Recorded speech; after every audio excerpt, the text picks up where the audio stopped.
kati kintu promotion kintu kyo kinene era kigazi naye bwe tuwogera ku talent promotion eviradde ku kituyita branding. Yes. By the way, TV ezo tuwayo waka no omuntu nga alina okupromoting oluyimba naye tulina just abaana abakola follow up n'omugamba yegenda yabukedde TV kayimba ka gravity bakakubye emirundi emeka ukitegeera nga bwolaba ambassador Firebase nateete wali omuwuliddeko oyo naye promoter ebyaddala nno be bantu olaba TV ezo ne radio biseera bisinga beetaaga okujjukiza mulimu TV ezisasuza ssente okuzannya music wadde ezimu tezisasuza naye oli osobola okumuba wamuwadde n'akasente neyeerabira oba osobola okuba wamuwadde emitwalo 2 n'waba wajja namu 8 osigwa aba akuleka. Yes, kati abantu abo tubajjukizanga nti tulina omwana ajja kukuba essimu kati ekitusabya ssente kufacilitatinga bantu abo bo baba bangi era mbigamba nnyo abayimbi nti ssente zotadde mu audio n'oteeka mu video kuba audio mulungi alinga mu kakadde kamu kitundu music mwagala muto gobamu kamu kitundu naye bw'okola concert n'okola bukadde 2 akamu kitundu kalina kye kali kuba ebintu ebidrivinga promotion biri ssente oba mikwano nti gy'obanga olina emikwano mu industry tebajja kujjako ssente. Pympah tosobola tuleyo n'ogamba omwana ono yayimbye bulungi oluyimba nga lulungi kamuyirewo omubiri si mukwano gwo zitakwadde ssente. Tugenda tutandika waliwo talent search egenda otutandika genda kuyita naye bw'onoogoba abaana abawera 2 ojja kuba musajja. Kyengezaako okugamba nti abaana bangi balina talent bayitirivu oba kitegeera bw'onooyamba nga naawe kennyini oba weetaaga kuyambibwa era omuyimbi yenna ali eyo nga tannafuna ssente tolina mikwano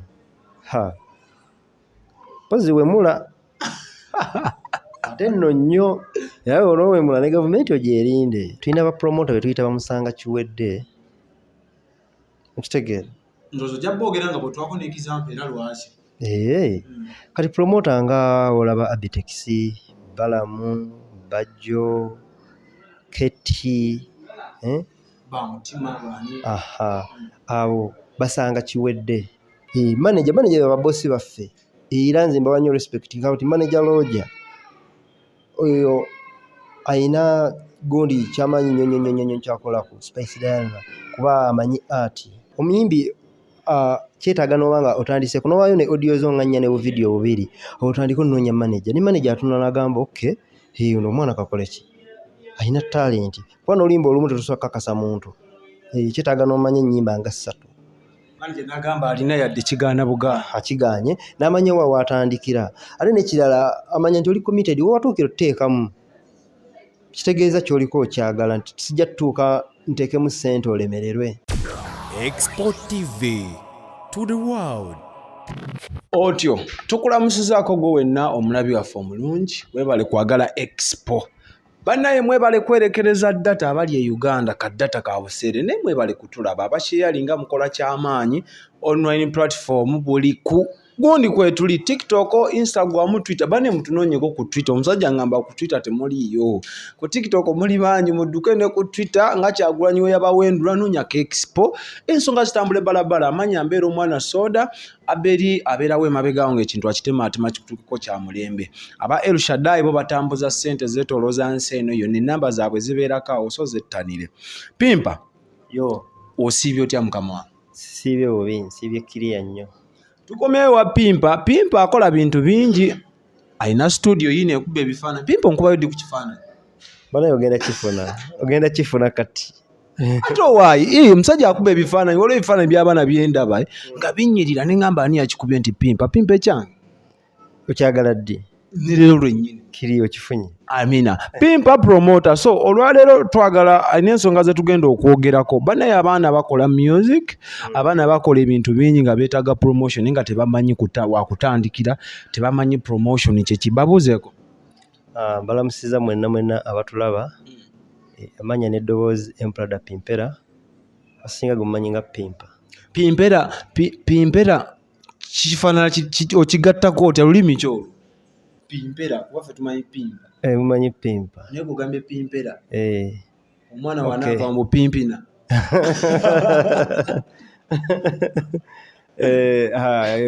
erinnya bimu ku bitiibwa lw'onojja nga ozze twogere ku ku titles baneenja kusunsulira.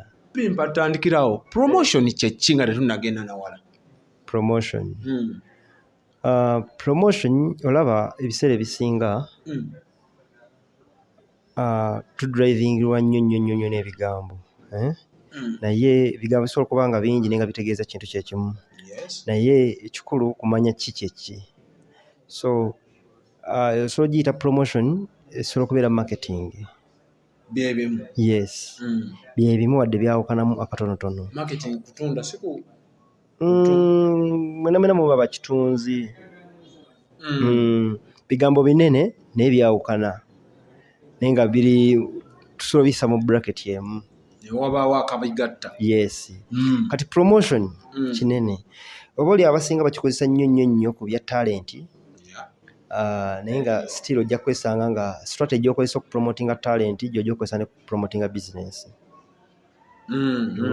Kitegeera kuba already talent nayo business nebadde okimanyi. Bagamba talent just oyinza n'okikola okozi kuba ninayo bakadde bange bangi abalina talent naye nga baavu. Si nti era buli alina business afuna. Ekigendwa kya business kiba kyakipindi kufuna n'ekigenderwa kya talent kufuna. Eri abakola just kutuukiriza mukolo nti business n'okuba omuyimbi. That's why ndi kuyimba. Munaye ebiseera ebisinga obeerako nti passion ne drivinga kinene percentage nene naye nga okufuna fena tukolerera kufuna. Yes. Bwe wadde wano omuntu andika osobola okukigenderera kutuukayo naye ng'era oluubirira kimu ki kufuna. Yes.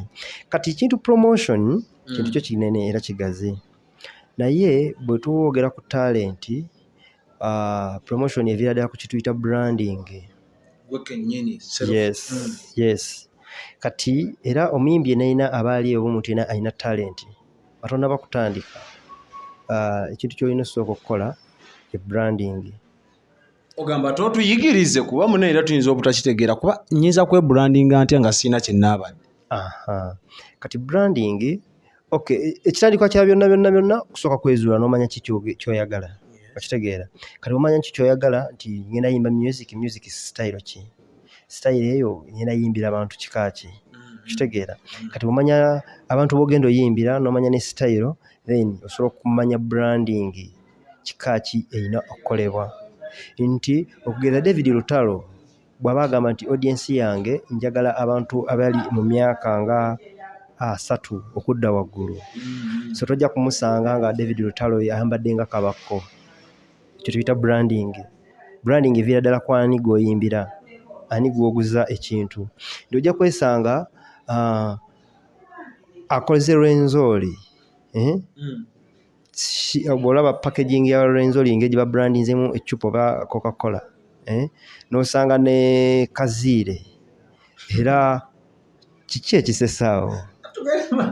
Branding akacupa ka kaziire mutuufu kalifane kafaanana ebintu bye jagenda osekerere ba sponsor. Bw'otunuulira Buganda kombucha nga akacupa ddala n'oba tonnanywa otegeera nti ekirimu kiraga kombucha. Kati wona omusanga oyo mu kifo ekyebbeeyi kombucha era ojja laba nga kakazigamba bannaye mujje nandigayo mujje wano kasasiro naye kati ebintu ng'ebyo. Anyway olina konzijukiza tunagenda mu maaso nalina neiba wange ng'aliraanye omugagga lumu aba asiika mukene omugagga n'afuluma ebweru n'abuuza abanga ani oyo ayokya kasasiro kati yali ali kusiika mukene n'abuuza ani ayokya kasasiro ne bamugamba nedda oli ayokya mukene ye byamunyiranga ki kasasiro. Baitawe kati nno ebiseera ebisinga nno branding eyo giraba osobola n'okuleetera omuntu n'atunulira Coca-Cola oba branding yakabi n'atyo ejjugula nga mu bwongo bw'agamba ekyo kyabagagga naye ng'ate beeyi gy'okozesezza y'omu n'oli ow'akaziire y'omu n'oli oba okitegeera. Kyova olaba Omuganda agamba nti ensi bambi eddibya mutere. okitegeera yes bino no bigamba kuba ndi graphics designer lumu twakolere waliwo company yali nkolera nga tukola graphics biseera ebyo gundi company wagimanya kyebayita Vodafone kakati baali balina branch e Burundi kati netukola waaka kati waliwo company naye gwali mu kutugwa e Burundi ne baga abakola graphics ono bakabinyo banaye naffe okoleki batukolere netukola waaka ne bamugoba owaffe nemanyi kyagobya bagamba mbu waaka ali so urban for our people okitegeera so kati ebiseera ebisinga ekyo nakyo omuntu asobola okugenda mu dduuka n'akyuggula nga n'akitiisa amaaso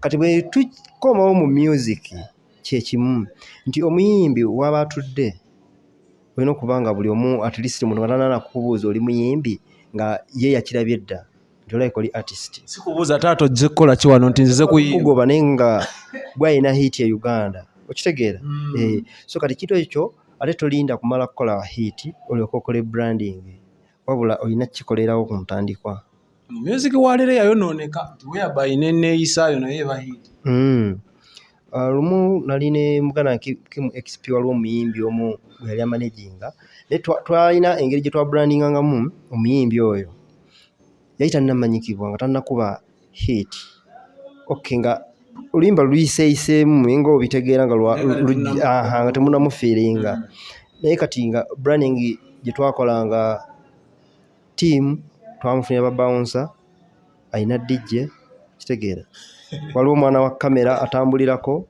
oyo omuyimbi ogwo sister alina badansa abaana bonabona bambadde t-shirt zize kati ate omuyimbi oyo nga abantu baali bamutyanna nnyo nga balowooza si munnauganda yali branding yakomawo omuyimbi oyo wali tusobola omumanyako obaolyawo omuyimbi kuba omuyimbi gwe tumanya atambula n'ebintu ebyo budde buno bamuyita Spice Diana atambula ne bakanyama bazimbye bonna bempise lugamba aze kuba mumi kati kyekyo tuyita branding era manager lodger y'omu ndowooza kwa manager bensobola okugamba nti abategeera kyebayita industry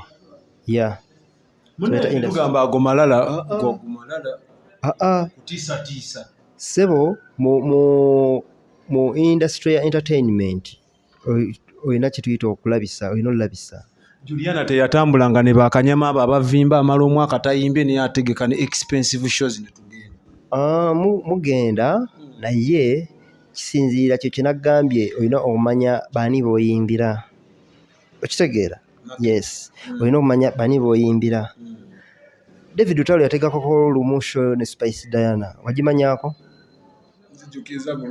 ndowooza yali before ba covid naye bonna baakola okitegeera kuba bonna bali balina audience ezaawukana tezaawukana nnyo naye nga zaawukana okitegeera so kati kitegeeza nti ojja kwesanga nga Juliana nga strategy ye gy'asobola okukozesa yeeyo nga abantu be tebeetaaga nnyo kwemulisa ate nga bwe kiri yes ojja kusanga frigo balaba beemulisa bandooza omulembe gugwabalekamuko audience yaabwe gye bayimbira naye teyagala byakwemulisa buli wonyumya ekyo muzungu asanyuka kuba muzungu David musajja akadongo kamunyanyumirwa kati muzungu David n'ogeza omusanga ng'ayambadde ekinu ng'ayambadde ebyamasappe kwebuuza nti kuliko mulangira ku mutwe teri ajja muwuliriza tebajja muwa matu kubanga bayimbira si ennyambala yaabwe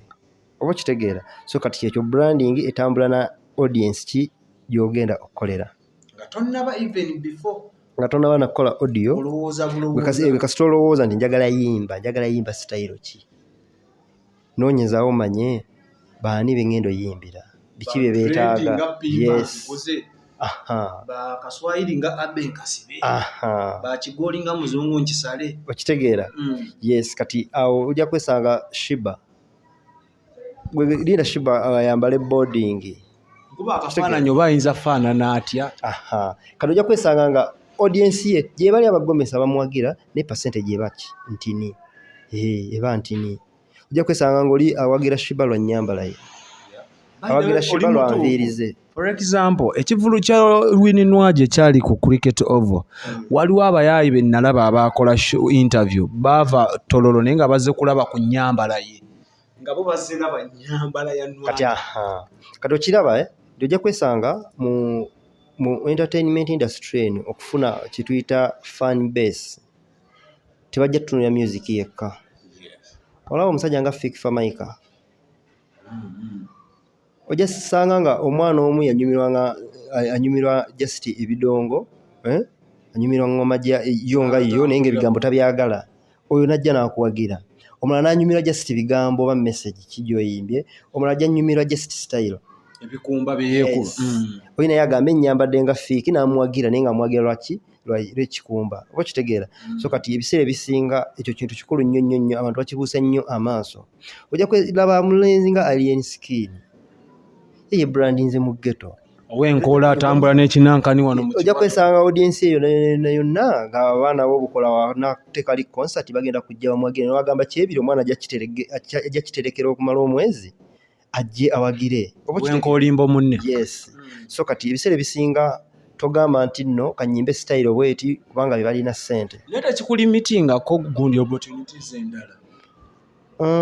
Olaba engalo zino tezenkanankana. Ojja kwesanga ng'ono waraga ono wakadongo kamu oba kitegeera. So tosobola kuba byonna lumu. Akadongo kamu alina kuba mumpi kuba agenda ggwako ndoza ennasu. Kati kankubuulire olaba industry ojja kwesanga nga n'engoye ze twambala saa zino zaaliwo kedda ne bazivuma ne zimala ne zidda. Pympah oli serious? Yes. Olaba n'enkofiira zaaliwo edda. Nga byabayaayi. Bya kikadde. Bya kikadde. Museveni alina emyaka emeka? Sikimanyi mituufu. Naye olaba enkofiira zayambala. Agamba ze baayogerako awo ate ngenda owulira gundi agamba birala nnyo. Yes, kati just abantu bakyusa mu fashion ku mulembe guliko naye basigala ku originality ya mabega ddala oba kitegeera. Bajja kyemabega kye bakyusamu katini ojja kwesanga nti style oyo zonna ekugereza music gw'olaba ayimbibwa boza mu bikadde. Biyimbe byamu. Yes.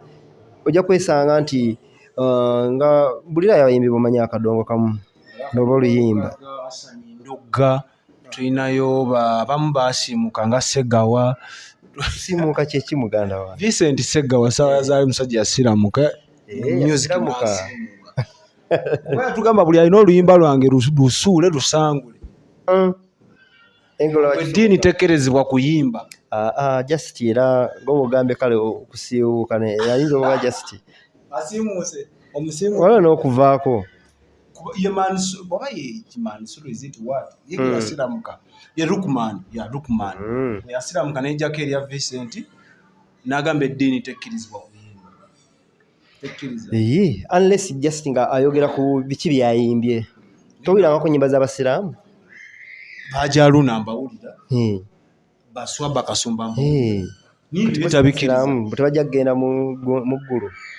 Oba kitegeera just abaala ne kibeerabeera biba bibeerabeera just. Wansabe bakadongo kamu tulina basebbaale bakazibwe kapu. Ojja kwesanga ojja leetinga n'olaba ne music aliyo nga omuwuliriza ennyo ojja langa omwana wali omwana ayozezza. Oba kitegeera music teri style nkadde.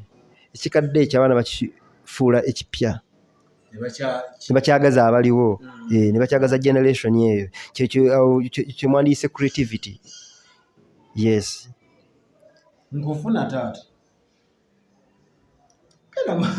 Nkongerewa branding ewedde. Unless nga olina kyoyagala omanya ekikwatagana ne branding. Tuli ku promotion yagambye akuyigiza promotion etandikira ku brand. Etandikira ku branding. Kaakati bw'obanga oli muyimbi then olina n'okudda kati netudda ku composition. Nnyonnyolera. Tusobola okudda ku composition. Ogenda kiki oyagala ottunda, ti music oyagala ottunda. Composition esobola okuba nga ogenda yimba ku biki ebiriwo, waliwo ebiba ebiri current, ne wabaawo ebiba nga just mbeera ya bulijjo. Okugereza nja kugereza ku bobiwine nti asobola okuba nga tayimbe ku biri current saawa eyo ninayimba ku biriwo oba mu bulamu bwa bulijjo. So kati nakyo kidrivinga nnyo kituyambako ffe eno mu promotion. Nti ojja kwesanga tulina kye tuyita auto promotion. Auto promotion kwe kuba ekintu nga bwe mba ntadde akayimba ako ku status buli omu agenda kuŋŋamba kampeereze, bali bakigambyeko noteeka ekintu oba interview ng'eyo kampeerezeeko. Ebanga auto nti togenda kuforcinga, kuba ebiseera ebisinga abantu tuforcinga baforcinge. By the way, oli najja nakuwa ssente nagamba ndi muyimbi njagala kumupromotinga n'osibako abantu naye nga naawe omanyi kyotunda. Ate ennaku zino kingi nnyo ekyokusiba.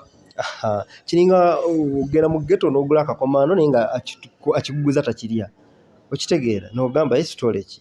Kati kyekyo nti omuntu nga naye owulira kyotunda si kyakabi, kiremezaamu bulemeza. naye ng'omuntu ayagala ki asobole okuba star. So kati ebiseera bisinga auto promotion eyo tuyamba nnyo nti tetumenya. Kyova olaba ojja kujja nkwe budget ya promotion kugambe wetaaga obukadde 2, okitegeera oŋŋambe nti kyali wange nga yakuba hiti nga tataddeemu wadde.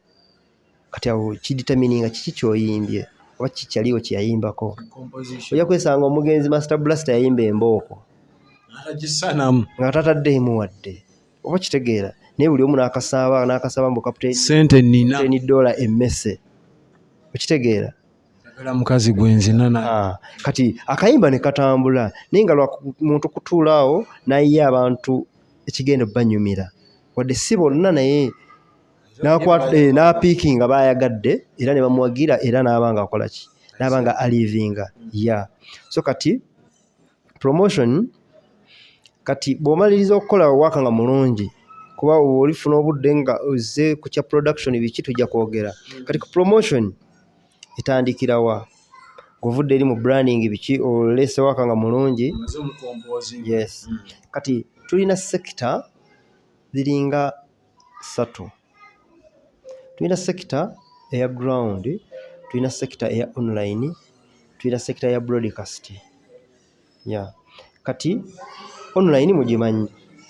Ground abasinga tebamanyi ground promotion kyeki naye nga bakiraba. Ground promotion yeyo gyolaba eya CD nti omuntu promoter ono agenda ku ground door to door, kitegeera nyinza obutatambula buli nyumba ya muntu naye nga ate ntambuddewo ki mu magezi. Togenda kumpa oluyimba kati saawa zino nsanze naakava mu town kutwala kayimba bakayitaani akakididi vakatwala kayimba bakayita tunda kumazaawo. Kaakati ojja kwesanga nga saawa zino ali mu kola interview eno yaguze CD nga kwekali naye natamanya nti nze nakamuwadde, oba kitegeera.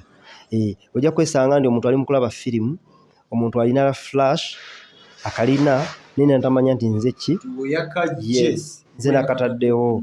Ajja kugamba abalimba nze wenaaluwa kati ogayi yatuuse ddi eno ku library we nakatadde, okitegeera. Kati ground promotion ekola etya? Ground promotion tulina aba main distributors mu kibuga. Kati mu bizimbe abasinga babimanyi Majestic, Zai Plaza, Energy Center. Kati abantu abo beegatta mulimu aba firimu, mulimu n'abatunda music, nti era kitambula kyonna. Akayimba nja kakwata nkawe VJ Junior, nkawe Emmy, nkawe Jingo, nga buli ku firimu etandika akayimba ke katandika. Ojagenda ng'ogenze gula ki love story, okugenda gula love story then usangeko oluyimba. Tugiyita ground promotion ey'oku firimu. Gwamu eyo sector ya ground promotion. Mulimu ba VJ, mulimu ba DJ. Jagenda mu bbala osangeyo oluyimba, okitegeera. Mbadde nkyakulaga nti omuntu ono afuna atya akayimba ow'eggulu. Kati ojja kwesanga eggulu up country eyo yonna waliyo libraries ennene. Kati libraries ezo ennene newankubadde nti saawa zino abamu badownloadinga online, naye online odownloadinga ki ky'omanyi. N'omanya nti Chameleone yafulumiza akayimba n'ogenda n'odownloadinga. Kankanoonye. N'okanoonyaako. Naye waliwo ze batamanya kuba baba olumu tebalina na budde omuntu aba bize tamanyi ani yalese kapya biki okitegeera kati gwe manyi Bobiwine oluyimba lwe yafulumiza ejjo yafulumiza okitegeera kati tokimanyi twakoma ku Mukama nyamba kaakati kye tuyita ground nti omuntu oyo buli Monday mu tawuni abaana bakuliyetinga kye tuyita folders n'ateeka music n'afulumya wiiki mu folder eja kati oli aveeri ayinza okumala emyezi gye ebiri tajja mu kibuga lwaze n'amugamba mpa folder kuba mu mwezi mwamu Monday 4 n'agamba mpa folder ya myezi ebiri mabega n'amuwa Monday 8 kati nze kyenkola bwe ŋŋendamu abo ba distributors kwata kayimba nti sente nina ne mugamba kateeke mu Monday eno kateeke ne mu Monday eryo kateeke ne mu Monday eri zonna emabega emirundi okumala emyezi eja 3 yes of course omwoyo ky'omuwadde bakiyita kyojja mumiro kintu kidogo n'omwoyo kintu kidogo bribe yes tebanguzi kaba kasiimo yabula enguzi n'akasiimo anti kintu kidogo si kaba kasiimo good music n'omuggalira fe mu lulimi lwaffe abasinga tugayita mata oba omuwadde mata g'abaana yaliseyo abaana omugambatika buli woyagala yes kuba ekintu kyabagenda okukolera tekikolebwa 5,000 oba 10 oba 2 gy'ogenda okukola ki omuwa oba kitegeera then kati ne bassa kati ate kompyuta ezo sinti omuntu omu yali mu kibuga bangi basooka ne mu 50 okitegeera bangi kati bw'ova kwabo tulina n'abakola non-stop non-stop n'amanya nti mwezi guno ngenda kukola non-stop bweti akayimba ako n'akateekako nti olaba promotion kuba kugatta numbers tugatta nti ojja kwesanga abantu 10 ku 10 tubale ku 10 ojja kwesanga ku 10 nga abantu nga 2 bagenda kukola ki bagenda laba firimu okitegeera ababiri yes ababiri tubafunye ku firimu netugenda nti waliwo abagula zinani stop abantu 10 netuweza 12 netugamba waliwo abagenda okulujja ku flash nga jabuziye naganja njagala music mpya biki so kati tugatta bugasi bwe tutyo netumanya nti ground egenda kuba 30% netugamba nti 70 zino katuzinoonye ku online tuzinoonye ne ku broadcast koja kwesanga nti omuntu omu asobola kubanga ye alaba nnyo TV nga ne omubuuza buli TV asobola okubuya program egenda beera sawa ne bweti oyo muntu tosobola musanga ku online abeera ku television yes tajja beera ku online kale twetaaga no online naye kole ki mugatteko kati oyo naye wa online kizibu nnyo laba TV zoza be bangi gwe anze budde wa TV sijulina ate naye tobulina Pympah kituufu era by the way TV ezo tuwayo waka no omuntu nga alina promoting oluyimba naye tulina just abaana abakola follow up n'omugamba yegenda yabukedde TV kayimba ka gravity bakakubye emirundi emeka okitegeera n'omanya nti yeye clear ogwabo gwakulaba music akuba tulina no tukyadde ola ground eyo erimu neba follow up abo tulina nga bolaba ambassador fire base natete wali omuwuliddeko oyo kayi mulaba nnyo simanyi byakola simanyi na gyabeera gwe omwetaaga kubanga onfunye omulina ne mu WhatsApp group nina mweni nga mulaba ambassador fire base natete simanyi byakola wabeera abaide namusangako we twali tujjukira omugenzi Moze Ready Entebbe naye ne muyitako bwisi simanyi na byakola biki byakola kati ambassador fire base natete oyo naye promoter ebyaddala nno be bantu olaba TV ezo ne radio biseera bisinga beetaaga okujjukiza buli mu TV ezisasuza ssente okuzannya music wadde ezimu tezisasuza naye oli osobola okumuba wamuwadde n'akasente neyeerabira oba osobola okuba wamuwadde $200 newaba wajja namuwa 8 osigwa aba akuleka yes kati abantu abo tubajjukizanga nti tulina omwana ajja kukuba essimu abamu kikola kiti ebanga nguzi n'azannya oluyimba naye nga management terukkiriza kuba TV ziba nekituyita program line up basobola okugamba nti era ogenda zannya kamiliyoni Kenzo bobiwine kitegeera kaakati bakusange ng'ozannye kabakko nti atukula bwe tukutuku ng'omuyisa kaakati ambasada wa Firebase wajjiramu bwakuba halo nze ambasada wa Firebase nateete nga mala naye mbadde nsaba akayimba kakabako nje entebe kitegeera munyalwanda omugezi yes kati abaana bajja kuba basaba oluyimba lwakabaka abantu nga 6 yes kaakati bwe balusaba programs manager n'osanga presenter oba omwana ali wa control room nga alukubye ajja kuwa reason nti aba naye abantu balusabye bangi okitegeera enayo promotion yes kati nono omuntu abadde talumanya awulira agamba naye lwaki abantu basabye nnyo oluyimba olwo story ki bwagenda olusanga mu library nga twalusuddeyo agenda lupiikingawo yes kati ekitusabya ssente ku facilitatinga bantu abo bo baba bangi era mbigamba nnyo abayimbi nti ssente zotadde mu audio n'oteeka mu video kuba audio mulungi alinga mu kakadde kamu kitundu music mwagala mutuko bamu kamu kitundu naye bw'okola concert n'okola obukadde 2 akamu ekitundu kalina kye kali lwaki oteeka mu kintu kyotekkiririzaamu genda olime ove mu kuyimba temulina baamu mwavu si mwavu wabula olina obanga olina okukkiriza nti ogenda kukikola okitegeera olina okuba n'okukkiriza lwaki oyimba nga omanyi byoyimbira tebajja byagala oba kitegeera so kati ojja kwesanga nti otaddemu akamu ekitundu mu audio bakamu ogambe nti video ngenda kukola ya $7,000,000 oteeketeeka ojja kwesanga nga production ikugwedde mu bukadde 10 kati obukadde obwe 10 olina bukubisa emirundi 2 oba 3 ku promotion oba kitegeera lutalo lwennyini yes unless kuba ebintu ebidrivinga promotion bibiri ssente oba mukwano nti gy'obanga olina emikwano mu industry tebajja kujjako ssente Pympah tosobola tuleyo n'ogamba omwana ono yayimbye bulungi oluyimba nga lulungi kamuyirewo omubiri si mukwano gwo zitakwadde ssente tugenda kutandika waliwo talent search egenda otutandika genda kuyita naye bw'onoogoba abaana abawera 2 ojja kuba musajja kyengezaako okugamba nti abaana bangi balina talent bayitirivu oba kitegeera bw'onooyamba nga naawe kennyini oba weetaaga kuyambibwa nange ssebo ndi ghetto youth at least gwena ka connection yako kooyina kennina weekali naye ne bwoba gwe nga gwe presenter leero ne nkuleetera oluyimba sikwadde ekintu kidogo ojja kukola n'enkya naluli ne nkuleetera omuyimbi omulala n'omulala ne bwoba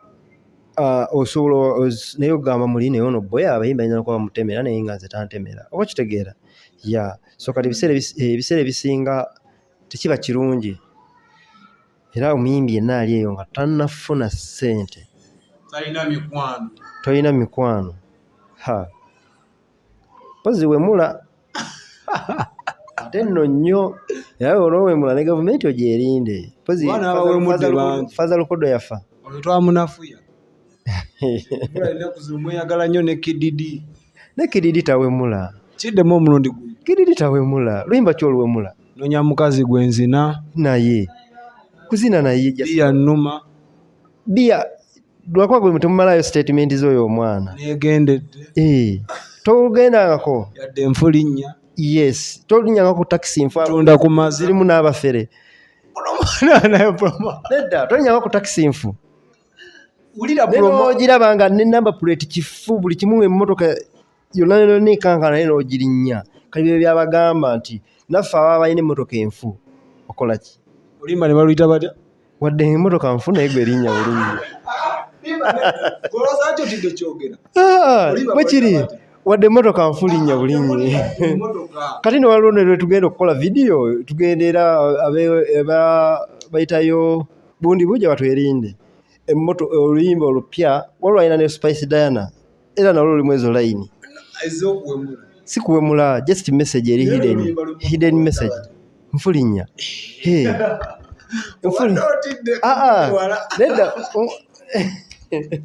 unless kati mbazo kiraba omanyi mu nsi tulinamu abantu abonoonefu kati mwe muyinza oba muba muli bonoonefu buli omu ekintu kirabira ku sayidi yakyo Oluyimba lw'emmese luli lutya?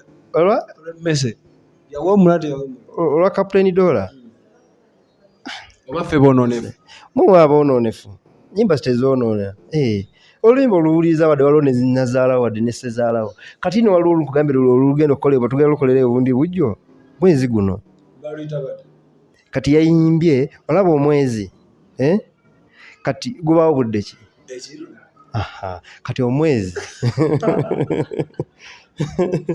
n'agamba n'enjuba bigira omwezi simanyi omwezi ne guyingira simanyi ate enjuba n'efuluma simanyi guyingira guno ne gufuluma topalapulanya tubuulire ettayito ffe tukiveeko tugenda omwezi n'ekiro oleta mwezi n'ekiro baleerujja kwegamba kati music era nawe olupromoting omanyi yes teba yes promotion kati kankubule promotion tubanga abasawo ajjanja bane Katonda yakola ki yes kati naffe nkole kyetaagisa badde tutuusa wano ng'otugamba talina sente nga tolina mikwano mpozi kola ki genda tusikwemula genda alime ave mu music bw'oba tolina ssente nga tolina mikwano mu industry kati Pympah waliwo abaana ng'alina ssente naye nga music agaanye okutambula nga music mulungi ne waba nga mulungi nga buli kimu akirina naye nga music agaanye ate abo ki ekireeta obuzibu kizibu ng'olina ssente ne music nga mulungi n'otunuulira ebintu byokugambye ng'ekya branding n'obikola n'okola of course buli business waliwo abafere kati kisinziira kati abantu abaana abamu bagwira bayira wekiringa ne ku production omwana agamba njaga producer gundi kuba yaliko nga kituufu yaliko era agenda mukolera bulungi naye mu industry eno ekintu kiba kyakabi nnyo driving ekintu ekyakabi time olaba muzeeyi Eddie yawe abantu abasinga baweza music we ne bagamba anyuma mulungi naye amwa time bagamba abowa simuwuliranga kagamba nti abowa kize nkubulidde kyempulira just oba side eyo tegambwako ku ludda nedda side ku ludda lwange buli omu wa ddembe Eddie yawe music we oli asobola okugamba abowa nga omanya nti si style gyakola ki kyayagala kyo kinagambye audience kijyoyimbira oba kitegeera njagala ombuli audience ya Eddie yawe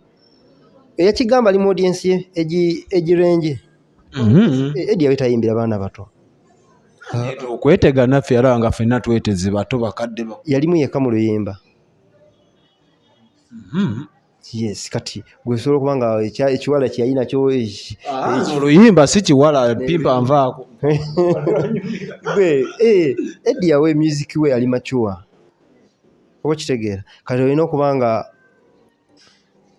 oli muntu mukulu ekimala okuba nga osobola supportinga muzeeyi Eddie yawe kyena nekyakulaga nti waka muzeeyi yawe nabeera ku Dream Studio ndowooza ennyimba ezisinga zaata zisinga yazikolanga nga wendi ninavaayo dda okubeererawo ddala nti mbeerayo nekosejjo gye nabadde naye okubeererawo ddala nga nti nkolawo kuba nze wewa makinga ewa Eddie yawe era mwebaza nnyo muzeeyi yawe y'omu ku balina percentage enene mu entertainment industry nze mwana ndowooza 80% singa teyali ye music wa Uganda either yandibadde wa ttabu nnyo oba yandibadde mufu nnyo si ku kisussa nze nkubuulira oyo saawa zino industry ojja kwesanga nti nina abaana bemmekinze naye singa nange yawe teyammekinga abaana abo bandibadde tebali gye bali noza tujja kufuna lunaku lulamba oyogere ku yawe ku statement eyo yennyini gyoyogedde otuwa ensonga lwaki yandibadde oba teyandibadde tuzeeyo ku music we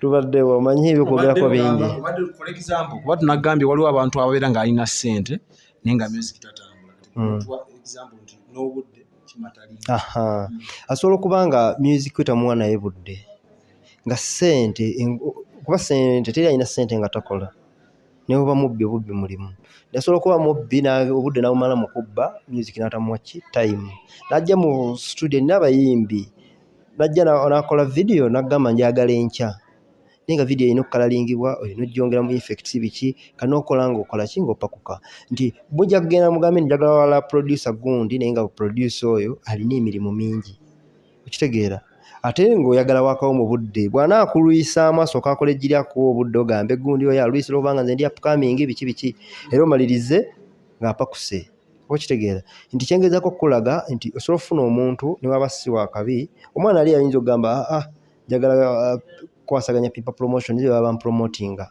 oba okitegeera naye nga alina ne kyaliwe amuli ku lusegere ng'asobola naye nga tamukkiririzaamu nga obukadde 10 bwe yandimpadde n'akwata obukadde 5 omwana oyo asobola omukolera kinandibadde nkukola oba okitegeera so kati ebiseera ebisinga badiringa n'abantu ne babafera lwekyo omuntu ayinza obutakufera direct ninga akufezera wakuba talina budde oba okitegeera kati wamu n'abafere kati bwe nyini mu line awo bw'ogenda otubuulira ani promota kuba omuyimbi nja kuba byonna mbirina nkoze oluyimba lwange nga lulungi sente nzirina emikwano njirina naye ani promota ngende waba Abitex ngende mmwe ba Pympah ngende radio presenter TV presenter kaakati tulina ba promota be tuyita bamusanga kiwedde okitegeera ndozo jabba ogera nga bwe twako n'example era lwaki kati promota nga olaba Abitex balamu bajo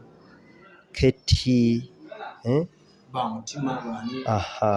abo basanga kiwedde batunda kintu promota ono mwana wa ground online broadcast kyamaze otteekayo yes nti bwemba sikimakinze nze talina business okitegeera okulaga kontino kyenjogerako kyaddala ongambe naye upcoming womanyi omwana ali eyo talina ssente naye nga alina talent bangi nga nasitandise kusomera jagala obakwata abaana abo oli mu media tosobola lemera kufuna Abitex tosobola lemera kufuna bajo nenamba njirina magezi mukubire sono mukubire kano muteekakola nomugani nawe nomwana talina ssente yagala omupromoting then noli naye amalamu ali ku kamera naye amukubire amugambe nina omuyimbi omwita wa alien skin njaga tutegeke kivulu kumwembi ababiri tulabe gwagenda wa time nze ndoza nga sinaba kwogera mwana ayinza nakumbuuza ayimba luyimba kyo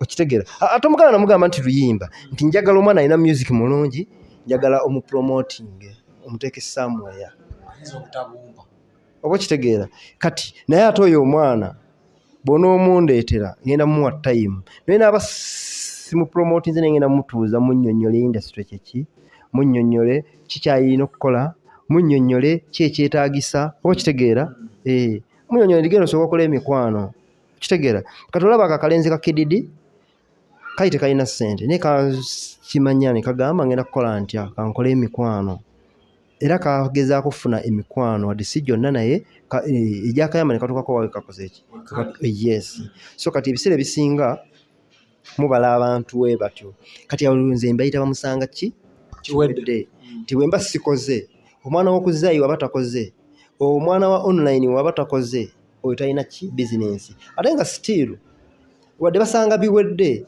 naye ate era naffe bakola ki batwetaaga batya nti oyo omuntu ajja kuba agenda tegeka kivulu ekivulu ekyo mpayo bakiranga batya soko nnyonnyolemu bakubisa obulanga obuzanya ku TV ne ku radios bakubisa banners ne posters that's ground kitegeera era banneetaaga era ojasanga nga akutte gundi eyo n'agiwa abaana bawo online blogger baani oba kitegeera ne batambuza waaka so kati wadde nabo basanga ate kiwedde era still bakola ki batwetaaga kati nze mmaliriza ngamba nti ffe bapromota abaddala kati omwami nga Kayemba Solo oyinza mmuteekawo Kayemba Solo oyo manager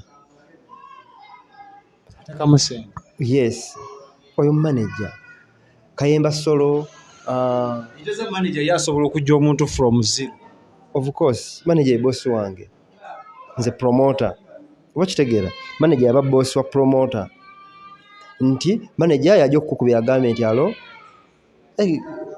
Shiba tugera fulumya video ya Shiba enkya tulina conference mujje okitegeera oyo manager Shiba tajja kukubira ne waba kyaliwo abanga ayisa manager amaaso era manager yagmayiza agamba nti alo Pympah shiba ngambye nkukubira ojje oba kitegeera manager babosi baffe era nze mbawa nnyo respect nga nti manager Roger oyo ayina gundi kyamaanyi nnyo kyakola ku Spice Diana kuba amanyi art kitegeera waliwo manager ono yali wa Famaika kama Ivan okitegeera abaana bamanyi industry Jeff nga tomwogera Jeff naye wattabu w'amaanyi amanyi oyo Swangizi Jeff balina kyamaanyi nnyo era batakka ssente babawa yes kuba bamanyi ki niryo bamanager abasanga omuntu tugeze Pympah akubye oluyimba ahitinga najja namanagingira mu process abo bangi era ojja kwesanga naawe bennyini abayimbi abo tebabajja from zero babajja nga tebannamanyikibwa naye nga balina somewhere we bakoze eki babadde batuuse yes abo bamanager ebiseera ebisinga percentage esinga kyekola era kyovula ebiseera ebisinga nti omuyimbi ajja gyendi bangi nno nfuna abaana amasimu buli ssaawa era togaana ng'ogibawa abaana abo najja nagamba ndi muyimbi naye njagala nfuna manager n'omubuuza olina ennyimba mmeka ti nnina naye sinnazirikodinga n'omugamba afuneyo ku kasente aginoonye studio ennungi n'otanoonya studio z'amaanyi naye noonya studio nga producer asobola okukola wako omulungi mweziri nga bajja kujjako emitwalo nga 4 3 4 5 n'obuba togenzeza mu bukadde nti bw'omala ofuna ekyo ekirungi wako ono gwengezaako bagamba abo abaana nti abanga example gy'olaga omuntu kiringa ggwe nkubuuze bwe tuba abantu nga tuli basatu nga tugenda Masaka nze n'entambula nga tetulina ffena transport n'entambula nentuuka mu Lwera igwe ngo okyali waka weebase then nga waliwo omulala ajja n'emmotoka kati oyo ajja n'emmotoka kunze ali mu Lwera naawe yeebase ani gwe ayinza otutwalako Olwera aba atwali yes kati omuyimbi kyetaaga n'oba nga otandiseko n'owaayo ne audio zo nga nnya ne video bubiri otandika onoonya manager ne manager atunula n'agamba okay ono omwana kakole ki alina talenti kuba n'olimba olumu tetusobola kakasa muntu kyetaaga n'omanya ennyimba nga 3 manager n'agamba alina yadde kigaana buga akiganye n'amanya wa waatandikira ate n'ekirala amanya nti oli committed watuukira oteekamu kitegeeza kyoliko okyagala nti sijja tutuuka nteekemu ssente olemererwe oba kitegeera ba presenter of any kind oba TV oba radio bo basaawa mu line ya promotion abo nabo bakola kyamaanyi nnyo batuufu okweyita promoters tebakyeyita naye ate bandibadde bakyeyita yes bandibadde bakyeyita wano tebakyeyita kusinziira ku nze kubanga nze engeri gyentegeramu promotion kwe kwongera nti gw'oli muyimbi nkwongeddeko ntya okufunira bafaanyi okitegeera nze kyekyo mu promotion eyange kyenkola nkwongeddeko ntya okufuna from zero okitegeera wadde nti mulubamu era siti bwe basigaliza ne bapromotinga nga wadde bakyakikubye kwe bali era siti baba bakyabeetaaga naye ntunulira nnyo nze kwono upcoming omwana atannaba kukikuba abo nabo bakola kyamaanyi nnyo okusinga bali batuufu bakuba n'ebikono bapukaminga batya n'otuuka n'agamba gravity waba yaleese gwe tolina kyo nga gravity presenters bangi abakuba abaana enkokola kisinziira teri muntu ayinza kukola na from nowhere oba okuteekako embeera kati kankubuulire ebiseera ebisinga abantu aba TV abayimbi babasuubiza okitegeera namugamba nyamba oluyimba luno tuteekemu effort naye ngenda kuwa show baba bikola nnyo namusuubiza show oba namusuubiza akasente bangi bankubira n'omutuukayo ngaomuyimbi yagambye ngenda kukuwa n'omugamba naye oluyimba kubanga otolaba oluyimba oba promoting oluyimba nze bayida we oluyimba ndikukwatirako emyezi ejja era nze boleeta oluyimba ewange ne lusukka emyezi 3 nga si hit ndwesonyiwa era nkigambirawo strategy gye tukola eba ya myezi egya 3 naye tulina gikubana ne stop.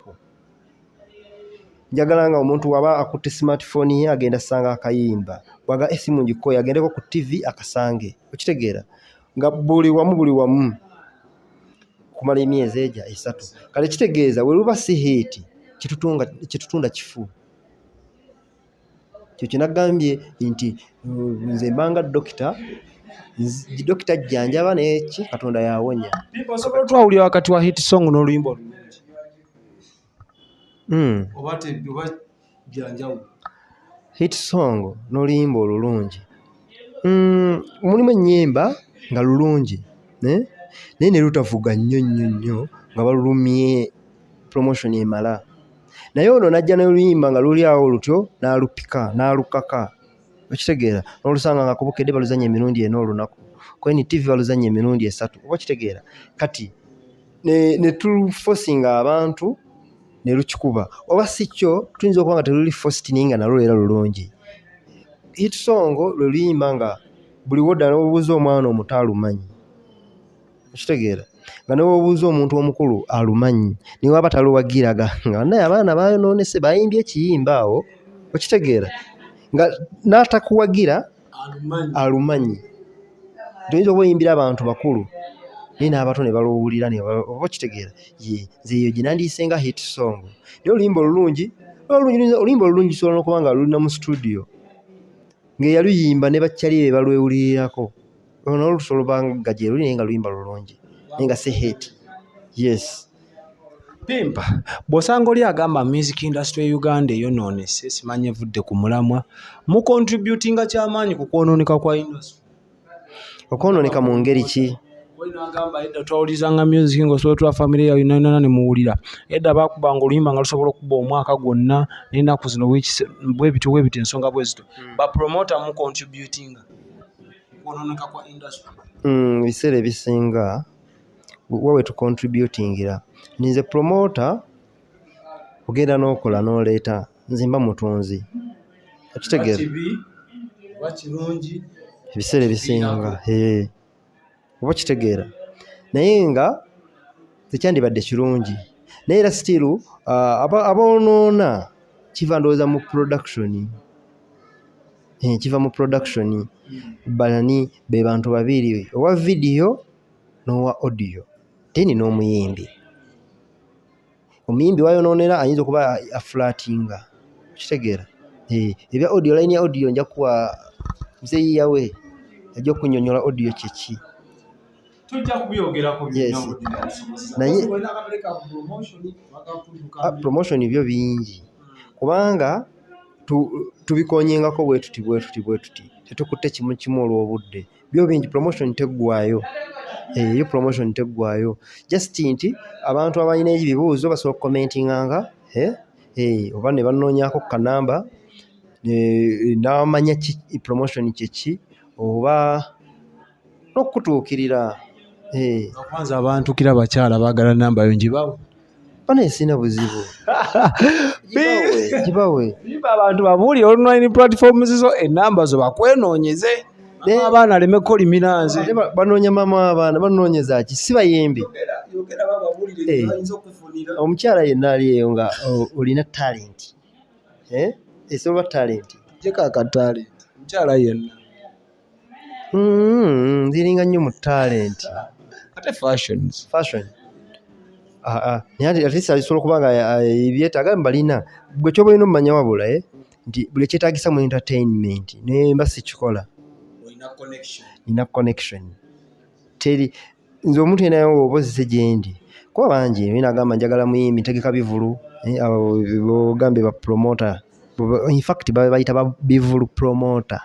Waliwo omwe yaŋŋamba nti basuubuzi akagambo ako nakakwata mu mutwe bwange yaŋŋamba they are not music promoters basuubuzi ba music.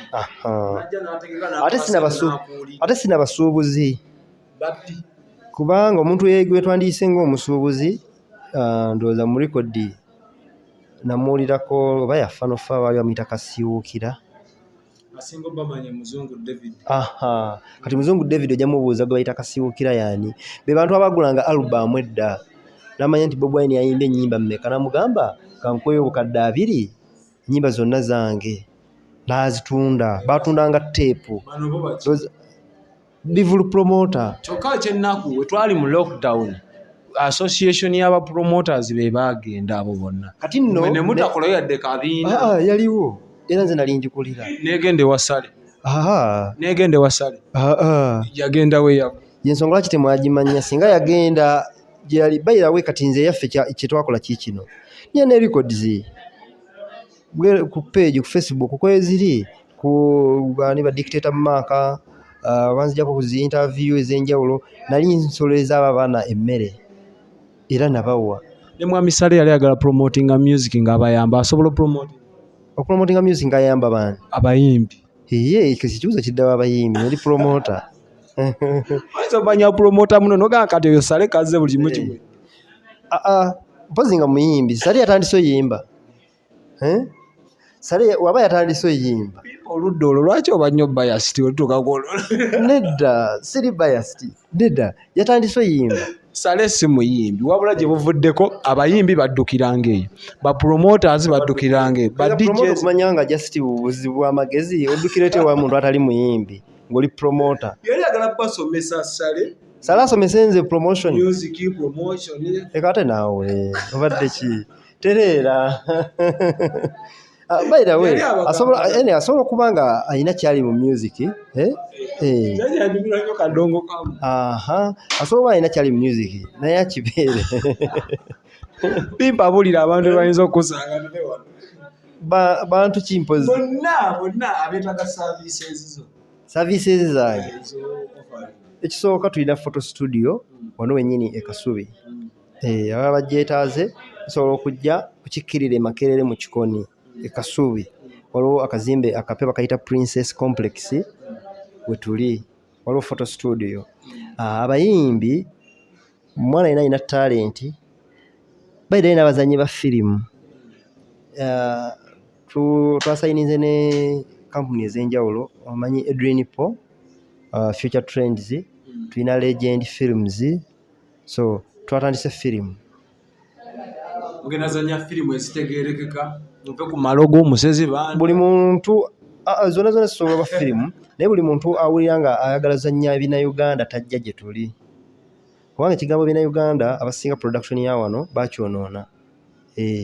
Nze njagala tukole firimu nga buli agitunulako agamba eyo era ekasi ya Uganda. Omanyi ge bayita Lukman Ali kati be bantu nze bentunuulira bina Uganda, bakola bina Uganda naye omuntu bw'omugamba nti kinna Uganda obanga amuvumye, kubanga abatandika production babyonoona. So kati twagala kukola quality. Kisoboka tusobola obikola naye okisinziiro kikoze mu ngeri ki. Tuzanako firimu z'abazungu zirimu amajadu. Yes. Kati production. So kati yensonga lwaki twakombayininze. Tumanya nti Edwinipo alina kyasobola okugattako, Legend Films alina kyasobola okugattako, Pympah Films tulina kye tusobola okugattako, kitegeera ne tukombayininga.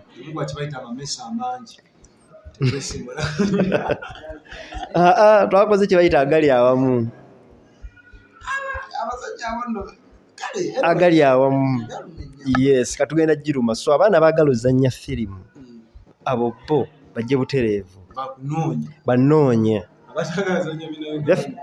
Abatagala zanya bina Uganda mugenda bya muna Uganda tugenda gikwatira wano naye nga si kina Uganda mu production naye nga tukola message nga ya wano oba kitegeera. So kati mwisobola okujja ku studio wano e Kasubi, abalala musobola ogenda ku online oteekamu Pympah Promotions oba Pympah Studio. Producer ne producer kimubuza kitya nga bwatutunulira bwati ne waggulu atunulawo n'afuna spelling entuufu. Eri PYMPAH. Yes, so ateekamu Pympah Promotions n'otufuna abalina talent. Promotion oyagala nnyimba zigenda ku TV, radio wa buli wamu noonyaako. Ekirala ne video tuzikwata. Muyimbi asobola okuba eyo nga awulira yandiyagadde okukwata vidiyo esobola ozannyibwa ku TV oba kukyusa mu muwaaka kuba abaana bangi babeera eyo abamu nga balina ne ssente naye ne baferebwa okitegeera so kati ffe naye tubawakiri nga tulina nti waaka mungi